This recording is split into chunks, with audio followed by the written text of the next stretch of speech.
In 2016, Kira Johnson went in for a scheduled C-section. Here's the moment right before the procedure. She kisses her first son goodbye just minutes before she was set to welcome her second child into the world. 12 hours later, she passed away. Her procedure was rushed, only lasting 17 minutes. In the following hours, there were signs that she had internal bleeding. But when her husband sounded the alarm, one nurse allegedly told him his wife wasn't a priority.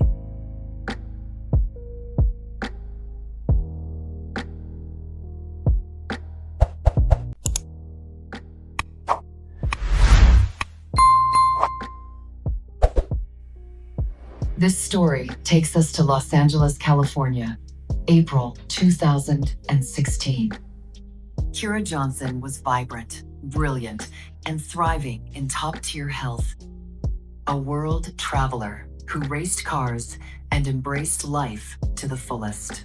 A proud, loving mother, wife, daughter, and friend. Best way I can describe Kira is she was sunshine personified. We're talking about a woman that raced cars, that ran marathons. She spoke 5 languages fluently. She was a skydiver. She had her pilot's license. Everything she put her mind to, she did. Had this incredibly infectious energy. She walked into the room, she would light it up. Yeah, she's just, my earth angel. We just really were just in such an amazingly happy place. And we had these grand plans of just raising kids that would change the world. In 2016, Kira Dixon Johnson went to Cedars-Sinai Medical Center for a routine, scheduled C-section. But what followed was anything but routine. On what should have been one of the happiest days of their lives, Charles Johnson instead watched his wife, Kira, slip away. Kira began showing signs of internal bleeding within an hour of surgery. For more than 10 hours, Charles and his family begged for help. But their pleas fell on deaf ears. I can see the Foley catheter coming from Kira's bedside begin to turn pink with blood. I said, please look, my wife isn't doing well. And this woman looked me directly in my eyes and she said, sir, your wife just isn't a priority right now. When doctors finally agreed to take her back to surgery, they told Charles they would fix the problem and have Kira back in 15 minutes.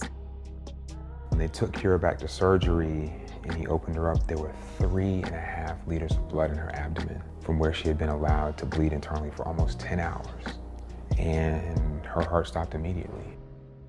Kira died on the operating table. It was determined she had been bleeding internally for hours, with over 3 liters of blood pooled in her abdomen. Kira was only 39. Charles was left in shock, devastated, and now a widower with 2 small sons to raise. There's no reason that Kira should not be here with her sons today. There's no reason that when my boys come through that door this afternoon that their mother should be here to greet them. There's no reason that on Saturday when we start our first soccer game of the season, that their mother isn't going to be there screaming at the top of her lungs for her boys. Kira deserves so much better. Kira's death was not just tragic, it was preventable. Kira was neglected for over 12 hours after having her C-section. Turning the pain of losing his wife into purpose, Charles began sharing Kira's story to news outlets, panels, and publications. He established a foundation called For Kira For Moms, which advocates on behalf of women of color to prevent future families from experiencing medical neglect.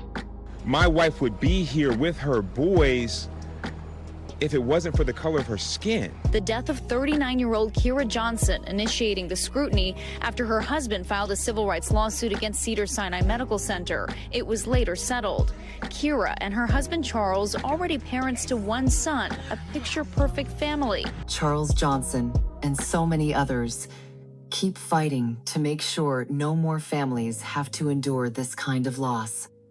Since her passing, Charles has been very busy fighting to make a change. He worked with a coalition of people to expand postpartum coverage from 6 months to a year in the state of Georgia for pregnant individuals enrolled in Medicaid and Peach Care for kids. And now he has his sights set on federal change, a legislative package called the Black Maternal Health Momnibus, and within it, the Dixon Johnson Act, named for his late wife. That is going to mandate mandatory implicit bias trainings for all birthing centers nationwide. It is going to provide grant funding, as I said, for those Black women-led, community-based organizations. We're going to earmark this specifically for the women, the doulas, the organizations in the community who have been catching the babies, who are doing the work, who traditionally have been boxed out of federal funding. This fight is also a love letter to her 2 beautiful sons, a promise that their mother's life mattered and that her legacy will protect others. And it is a tribute to her extraordinary husband, Charles, who has never stopped fighting for justice, turning his grief into action and his love into a movement. Kira should still be here with her sons, with her husband, living her vibrant, extraordinary life. Her death was not inevitable, but it was preventable. And though her life was stolen far too soon, Kira will never be forgotten. We will keep saying her name. We will keep telling her story.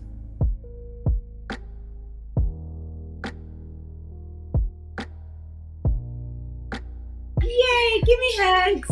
Oh, I love you, Snickers. You're my goodness. I love you. Okay, go press the button. I hope this is forever. I know this is forever. Okay, go press the button and come give me lovey.